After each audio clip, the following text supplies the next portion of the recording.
at some point, this is where AR and VR is going to go. There's no reason why you and I, we want to hang out, that we have the option of go to a movie, have dinner, go to a nightclub, have a phone call, have a cup of coffee, whatever. Like we have these like 7 or 8 options, right? Right. Why aren't there thousands of options? Yeah. There should be so many. And that's why I think that founders need to think bigger. This is Kristen O'Brien, managing editor at NFX. In this episode, NFX partner James Currier connects with investor Cyan Banister in a conversation about AR, VR, and the future of human interaction. Cyan has previously invested in Uber, Thumbtack, SpaceX, Postmates, and many other companies, and is also an entrepreneur herself. This is the NFX podcast.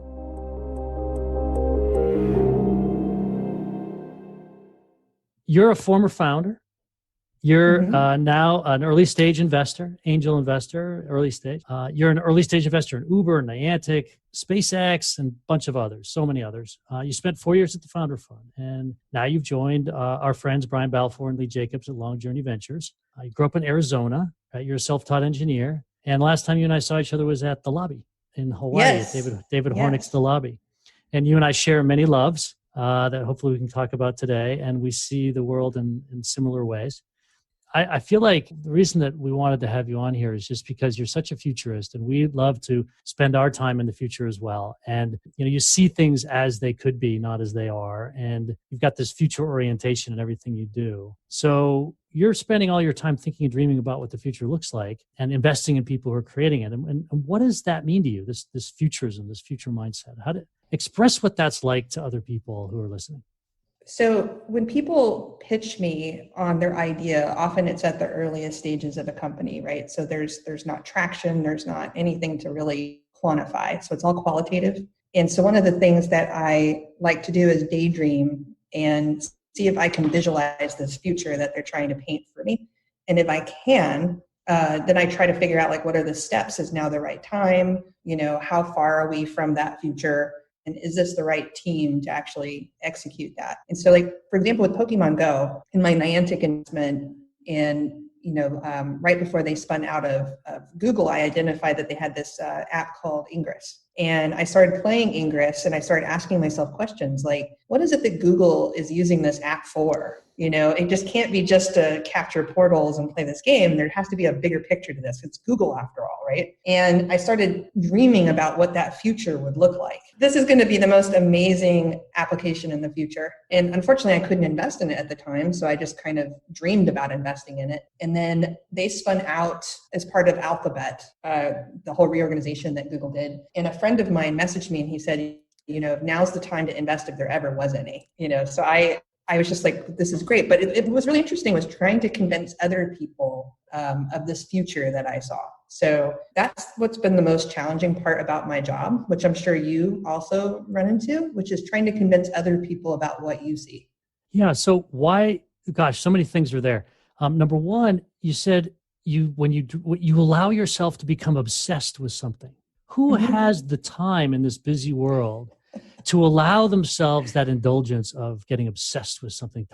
Speak to me about the grandeur of obsession. Yeah, I mean, I go pretty deep with the products that I use and try and get very, very immersed in them because it's not that I'm trying to solve problems. They're just my problems. You see that a lot with some investors. It's more, I want to believe in that future and I need to really immerse myself in it. So like, for example, I just invested alongside, personally, as well as with Long Journey, a company called Pop Shop Live. It's one of the first deals that we did together. And I'm a seller on the weekends, so I sell things. And I really, really enjoy it. And that's how I got into it, was pretending that that is my world and that's all that matters to me. And, seeing how the tool works and how the fans come in and how they engage with me and how I sell product is all part of how I evaluate things. And so I can visualize that being a really big application with global reach and being very impactful to people, which is why I get really excited about it. So I don't know how I have the time, to be honest with you. I just make it, I guess. It just becomes part of my life. Like I like to invest in things that become part of my life. Well, it's interesting because there is a culture in the tech world of intellectualism. And intellectualism is often just being smart. And often being smart is something we learned in school or something we learned from a mentor. But what you're saying is that part of this futurism is allowing there to be a daydream, allowing there to be an obsession, an immersion that seems so indulgent. It's a little bit anti-intellectual, anti-thinking. It's more about the feeling. It's not even, it's past a feeling and a thinking. It's toward a living, right? And Yes. that's a powerful way of thinking about it. And I love hearing that from you. So the other thing you mentioned was that when you have these daydreams, you think, when is the time for this to come? Right. So I had a friend who always thought 15, 20 years in the future, he would talk about these things. I was like, dude, that's not going to happen forever. And then other people are sort of following trends that they already see, like, oh, I'll invest in the next Uber or whatever, right after Uber got invested in. But what is the right amount of time for you to want to make an investment where you think it's going to come? Is it 2 years in the future? Is it 4 years in the future? Is it 6 months from now? Probably, I take a very long time horizon for my investments. So a lot of my investments take, 10 years or more to pay out at some point. So I think that I'm patient with showing some traction, some results in the first couple of years. And I think that would prove whether or not you have some kind of fit and whether the timing is correct. If you think about Uber and Niantic and SpaceX and some of these investments I've done, they're all category defining companies that are actually creating a whole new way of doing things. So with Uber, that was based off of kind of my ideological beliefs. I was really, really obsessed with how the taxi industry worked. And I sat and basically evaluated the entire medallion system to try to figure out, like, why is it on a rainy day I can't get a taxi? Why are they so poorly maintained? Why is it that this taxi driver drives like a bat out of hell to and from the airport? And if you sit and you analyze the economics of it, you figure out why. And so there was nothing I could really do about it other than be upset. And, and so along came Uber, and it was the answer to my prayers. It was really interesting because if you allow yourself to daydream and think about the problems in the world, then along comes a company and a founder who sees the world in that way. And maybe it's not the exact way that you see it, but it's close enough, and so that basically they came along and said, we're going to fix this whole thing. We're going to disrupt this entire ecosystem. We're going to destroy the medallion. If you're going to have that kind of, there's got to be a founder fit, right? So you've got to, like, if you know Travis. Yeah. So you got to have someone like Travis to be at the helm of a company and an idea like that. So a lot of people found his abrasiveness and, the culture of Uber, they made them uncomfortable. But at the same time, if you're going to go on regulators and you're going to fight an entrenched establishment, right? Like, that's the only way to do that is to have that kind of chutzpah. It's just like, and so basically all those things had to kind of align in my mind in order to make sense of that investment. Yeah. And at the time, it really didn't make a lot of sense. There was the marketplace wasn't working. Was it still a black car service at that time? Yeah, it was still a black car service. It's called Uber Cab. Yeah. And I think they only had 1 or 2 drivers. They were paying them full time to drive around. Right. So the on demand, get a car thing just wasn't working yet. Yeah. So it was definitely a leap of faith. Yeah, Cabulous was out there. Cabulous was already out there and had been out there for about a year by the time Uber came along. Yeah, so I think that mostly it was just, I think people are at their breaking point. They're unhappy with the taxi industry. There's this narrative going that people will not get into strangers' cars, but I didn't think that was true because we did anyway.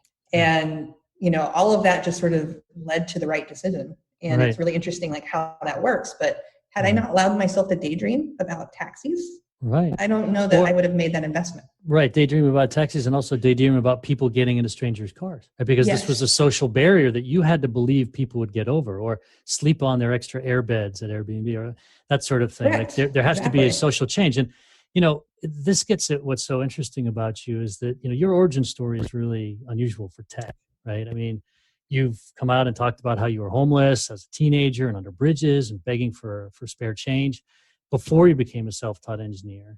And then you find your way to Silicon Valley. And how does this earliest part of your life inform sort of who you are now and how you see the world? Because you were able to imagine that people would get into strangers' cars, no problem. So I think that part of it is I'm really, really in touch with an unusual experience. Right. And so I'm not going to say I'm completely unique. There are other people in the tech industry who've confided in me and come to me and said, I lived in a car or I was on the streets or I had this kind of family life as well. But it is fairly unique. And I think that I had a lot of service-oriented jobs when I first started out. I didn't immediately become an engineer. I was working at record stores, sweeping floors, food service industry, retail.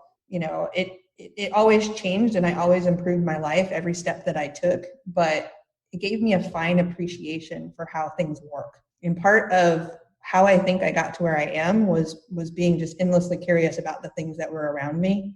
And I think it makes me a fairly good investor as well. So, if I wasn't curious about how systems work, and I sit down and I write down the questions of like, why is it that Chipotle only has 6 items or something like that, right? Or In-N-Out, or, I like to analyze businesses and try to figure out what makes them special. Sure. Or what are the thickest magazines at the airport newsstand? Yes. And why are they thick? Right. If you try to figure out the economics of anything and why it works the way it does, it's really fascinating. And so, that endless curiosity just kind of got me to where I am. And I think it helps me to identify people who also have those traits. That are solving problems that are actually real problems. Yeah, that makes a ton of sense. I mean, that outside the box thinking that is so critical to actually coming up with category defining companies like an Uber or a SpaceX. If you can really relate to that because of the unique situation you've been in. So, the other thing I so much admire about you is how you paint outside the lines in terms of your thinking, but you also paint inside lines. So you're painting inside the lines by living in Silicon Valley, by being a venture capitalist, by investing in billion-dollar companies, and being proud of it and doing it well and doing it repeatedly. But you're also painting outside the lines, right? I mean, you founded Zivity in 2007, which was an adult photo sharing site, right? You raised about $8 million, and I guess it ended in about 2017. I mean, you've shared your story about being homeless. What does sharing these sides of yourself sharing yourself publicly allow you to see about Silicon Valley and about yourself? I mean, because this is all this we're doing is just a journey for our own transformation, right? So, well, the biggest thing is I'm facing my biggest fears. Yeah. My biggest fear in the world for the longest time, and it was the thing that held me back professionally, was public speaking. And, so I would put myself out there on purpose, and really make myself vulnerable. And you can't be more vulnerable than being naked on the internet, I'll tell you that. So once you do that, it's like nothing can harm you, nothing can touch you. It's really interesting, the psychology that came along with that experience. And I also developed an appreciation for who I am through it. I had, a complete disassociation with my physical self for a long time. And so being able to take photographs and appreciate myself in that way was a gift. And I actually wanted to give that gift to other people. So if you talk to other people from Zivity, and during that time period, I think you will overwhelmingly discover that people really enjoyed being on the site and being part of the community, as well as how they viewed themselves afterwards. So it was a lot more than just pictures, right? I think pictures were just, you can get pictures anywhere. Zivity was more just a community and a patronage site. Eventually, we have Patreon and Kickstarter, but we really invented that category.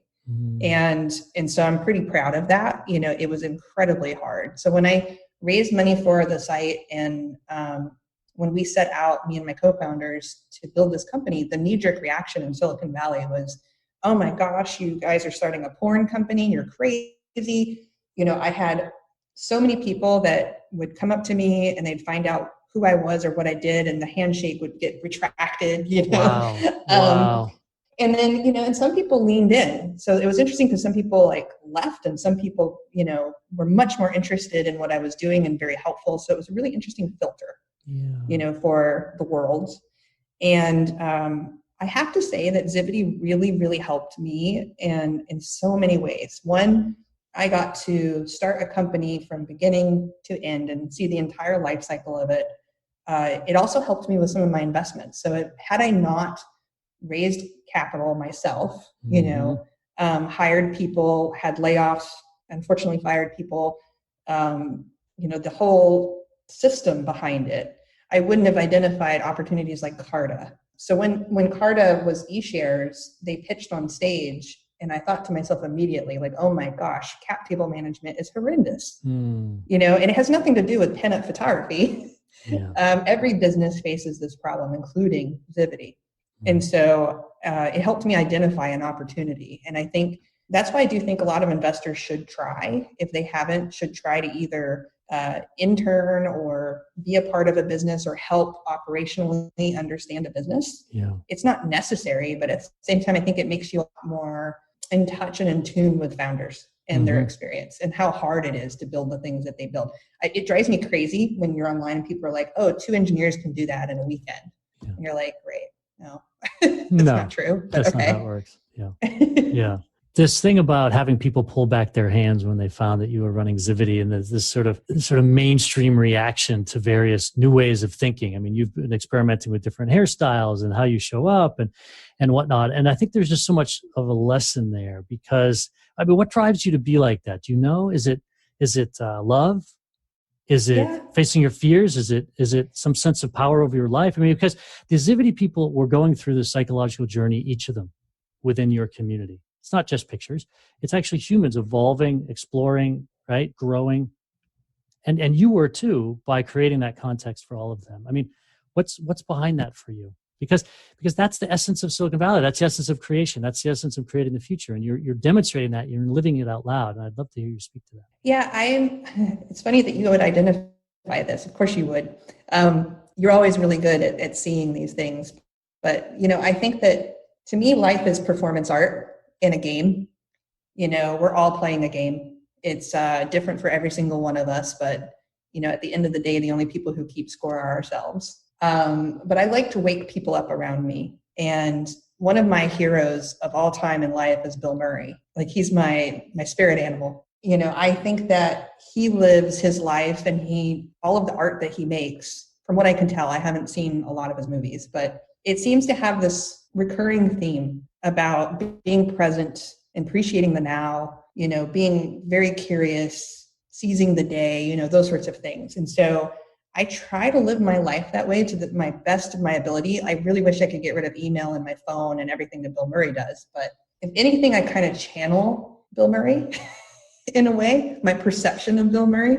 And I try to bring a little bit of that to Silicon Valley. So I think Silicon Valley can sometimes be too serious. It's getting more serious by the day, actually, which is kind of sad, because when I first got involved in tech, things were a lot more futurist. And everybody was very bright-eyed, and everything was promising, and anything was possible. And the energy was infectious, right?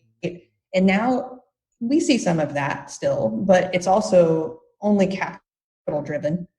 People care more about, the monetary outcome of something than they care about the journey or what they're actually changing sometimes. And that can be fatiguing. It's not what I got into this for. And so I think part of what I'm trying to do, I even have fun with outfits I wear on stage. Like I spoke at some Disrupt thing, and I wore this head to toe Hawaiian outfit that was just really loud. And I was channeling Hunter S. Thompson that day. I was like, I'm going to be Hunter S. Thompson. And people were talking to me about it, but it was a way for me to just get people to be silly and remember their kind of childish selves, their curious selves, and because they really feel like we're just losing touch with it. And if I'm going to get up and do talks, because I don't really need to, I may as well have fun with it and try to reach someone. Totally. If I can reach someone in the audience, or if I can reach someone by talking or doing a podcast or anything, or by how you do your hair, or by what you're wearing. Exactly. Yeah. Then a lot of people will reach out to me, and because of how I present myself, they identify themselves in me, and they'll say, I'm not different from you. So how is it that you got to where you are? Yeah. I love that. Yeah. I absolutely love it when they stop me and they're like, how did you get here? I don't find it insulting at all, because that's a dreamer. I find them, they're dreaming about something different, something bigger, or trying to grow themselves every day. And I think that's really magical. Oh, I love it.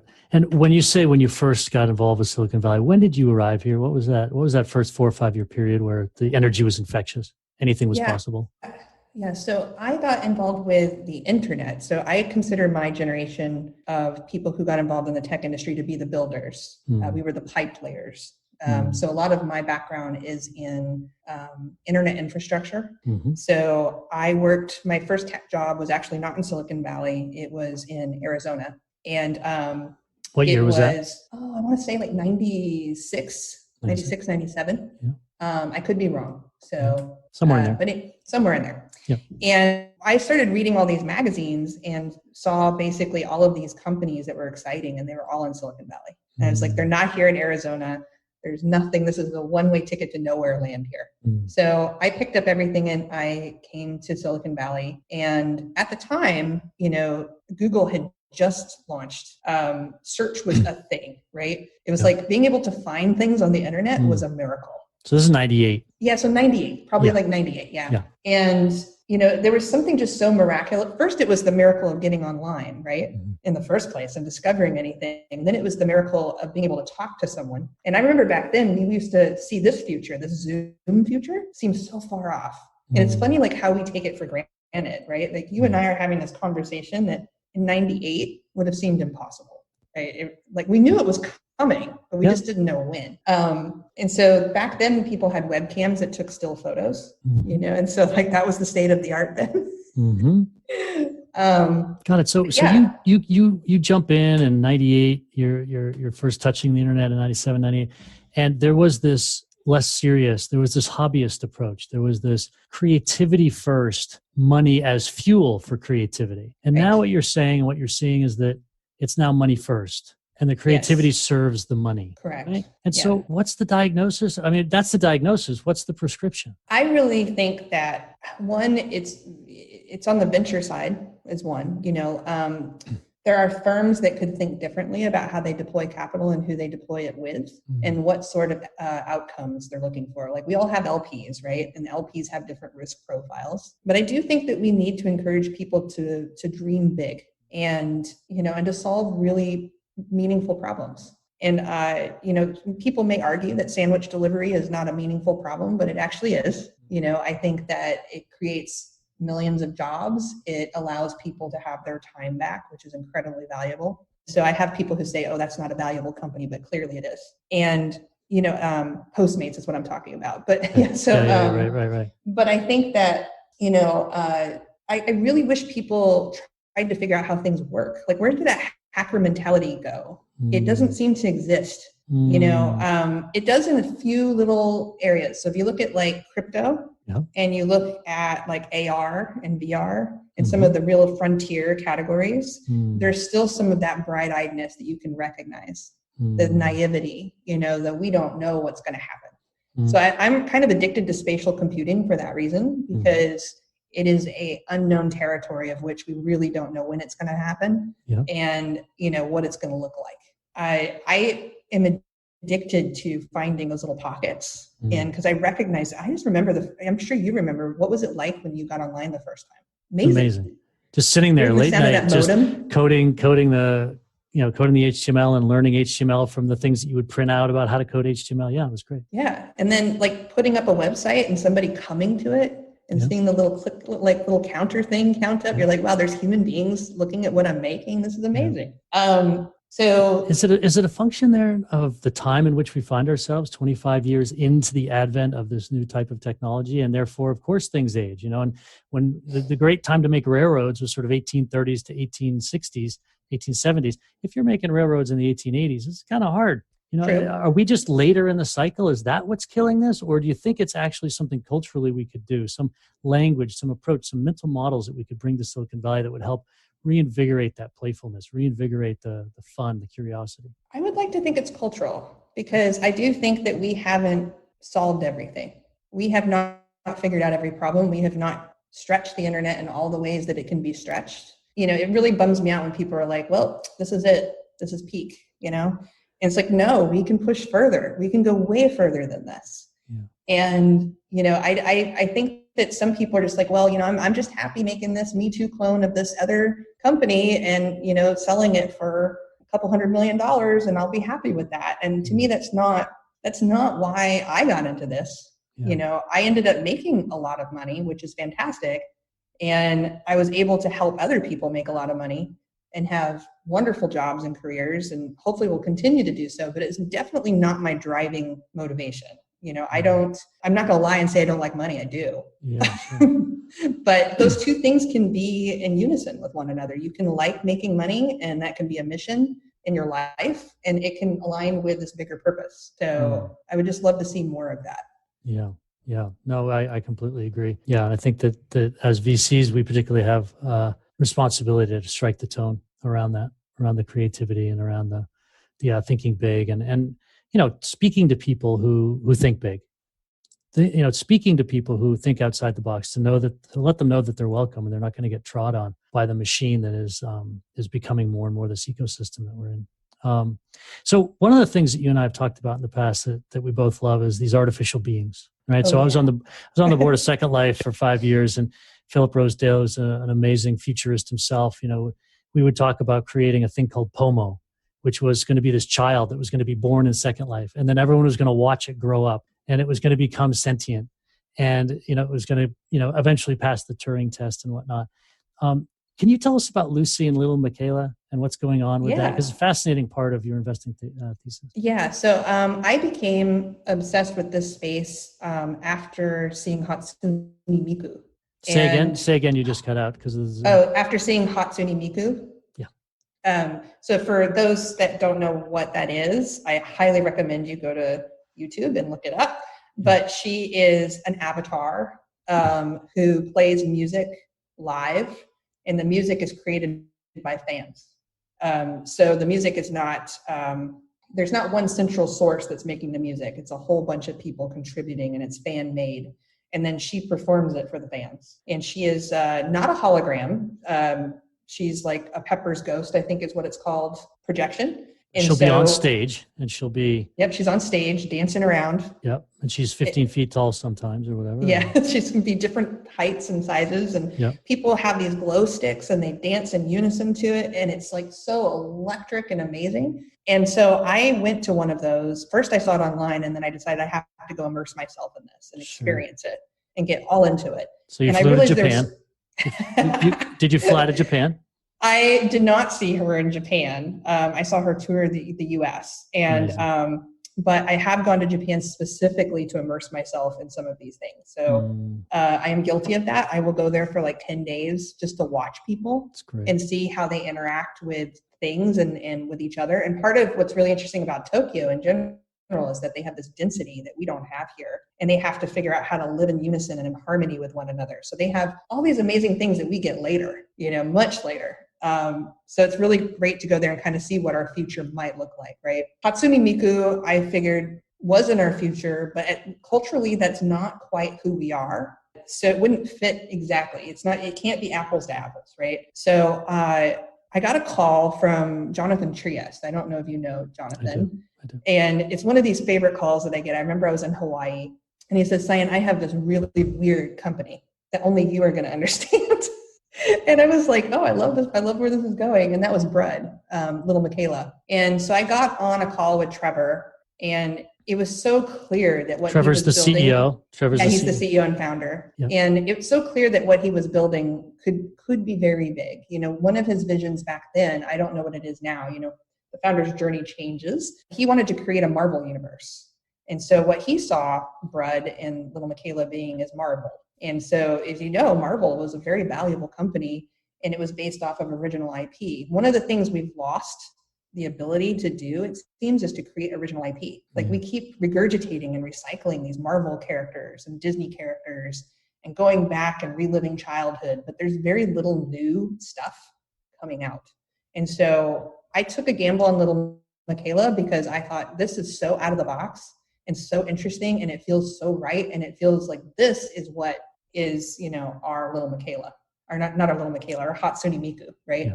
This is the American version of that. And I felt like it was the right time, and it still remains to be seen whether it is. There's a lot that goes into making little Michaela, and it's really, really difficult to do. So I also invested in Superplastic. So Superplastic also has a virtual being component to it. I invested in AI Foundation, which also does virtual beings. They do these photorealistic, real-time rendered talking heads, kind of like out of Futurama. Yeah, right. Talk to. Yeah, sure.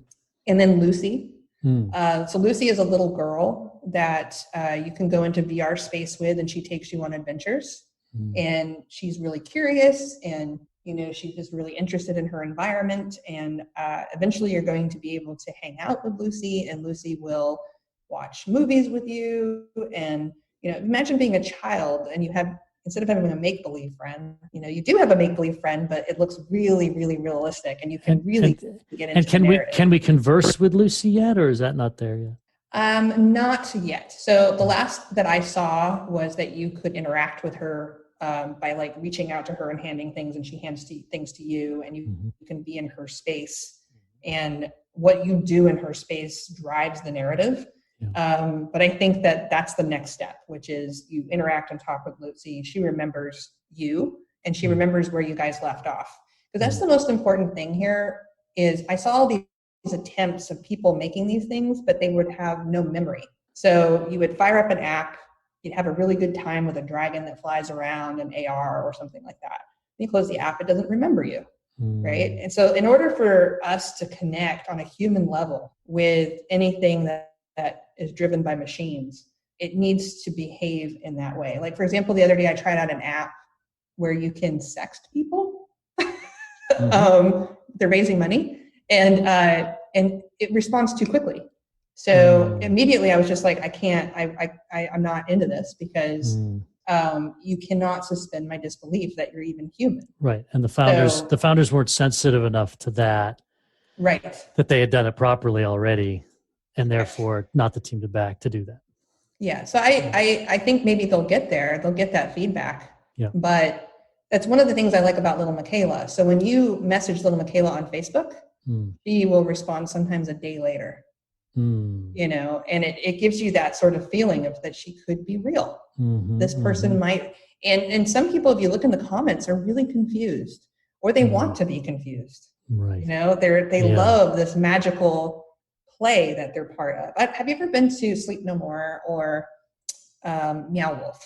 No, not yet. No? Okay. So Sleep No More is in New York, and it's wonderful. I highly recommend it. You go in, you're not allowed to use your phone. You put on a mask, and you're brought into this immersive theater experience that lasts about 3 or 4 hours, and you're encouraged to separate from your friends. So it's a solo experience in which you wander around this gigantic hotel where a story is unfolding around you, and you have to figure out what it is. And it's so magical that the show sells out every single night. It's a company called Punch Drunk, and they're really creative. And then there's a company in Santa Fe called Meow Wolf. It's the same sort of thing. You basically go in, but this one you can do in groups. And you're in a house where a family once lived, and they mysteriously disappeared, and you've got to figure out where they went. And so you're wandering around this house, and there's nobody to guide you.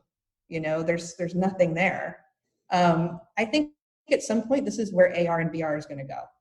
There's no reason why we have to go to Santa Fe or New York. We could put on a headset, or we can wander around our own town and transform our town into something really spectacular. Like, there's no reason why you and we want to hang out, that we have the option of go to a movie, have dinner, go to a nightclub, have a phone call, have a cup of coffee, whatever. Like, we have these like 7 or 8 options, right? Right. Why aren't there thousands of options? Yeah. There should be so many. And that's why I think that founders need to think bigger. Like, there's, you don't need AR headsets to create this. We have a phone, and the phone is a lens to an invisible world, that you can imagine. As Pokemon Go showed us so viscerally, yeah.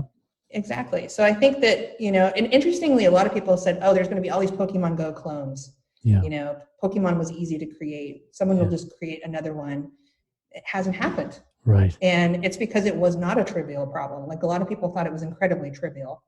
And it turns out it's not. And a lot of people have had a really hard time, duplicating that. So I don't know. I've wandered all over the place, I'm sure. Oh, it's great. It's great. Works. I mean, no, because this idea that there are going to be these artificial beings, that we're going to have both immersive spaces that we put ourselves into, create enhanced states of mind, to sort of accelerate our own personal evolution, to accelerate our connection to other people, right? The technology is going to enable that. At the same time, the technology is going to enable us to create new people Yep. that will also accelerate our learning and accelerate our experience and enhance our minds. And that could be little Michaela, or it could be Lucy, or it could be the next generation of those creations. And you're immersed in the middle of that. I mean, if someone's nervous about that, I've had some people get tearful when they hear me talking about this future. What do you say to people who get scared that we're going to replace people with artificial beings, or that we're going to walk around with headsets on and not really be the way we were in the 70s or whatever? Oh, I think that's impossible. I think at the end of the day, we're still human beings, and we're still the animals we are, and we know the difference. I don't think you're going to get so lost in it that you will forget, unless you're like on drugs or something. I have no idea, but it doesn't seem likely. Yeah. I do think we always know that it's not real. We just want to believe it's real, and we want to play for a little while. It's like a child, you want to go into that childlike zone and make believe for a while and have fun with it. And there's nothing wrong with that. I don't think you're going to get lost in it. I do think that I hear this all the time because, with AI Foundation, a lot of people were really concerned about the dystopian nature of deep fakes, right?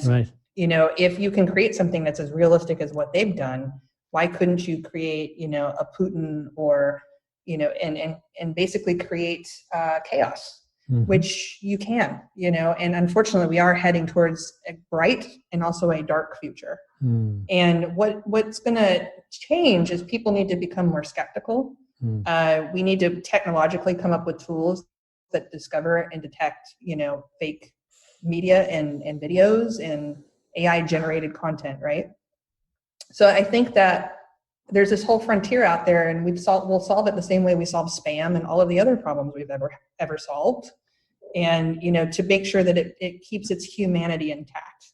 Yeah. So I think that AI and artificial beings will be such a huge complement to us. I don't believe that they're dystopian or dark.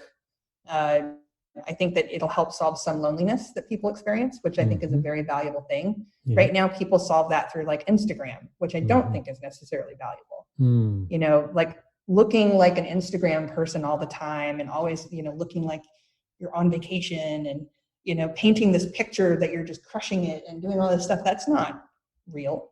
Right. That's a fake reality already. Right. So I think having a meaningful conversation with a Lucy or a little Michaela would be a lot more real in a way than all the fakery that you see on Instagram. It would be. And also you could discover something about yourself that maybe you never thought possible, and nothing that, if you felt safe talking to an artificial being and not a human being, you might be able to confront things that you were never able to confront before. Sure. Or get things done that you never thought possible. Sure. Because without judgment, because you're like, that being can't judge me. They're not real.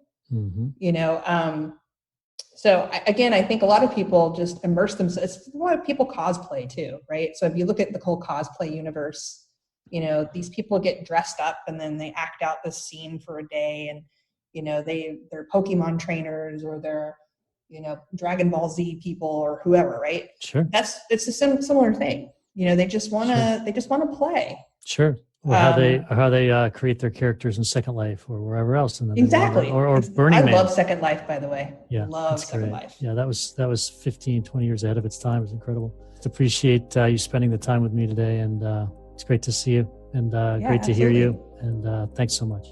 Yeah, thank you. Okay.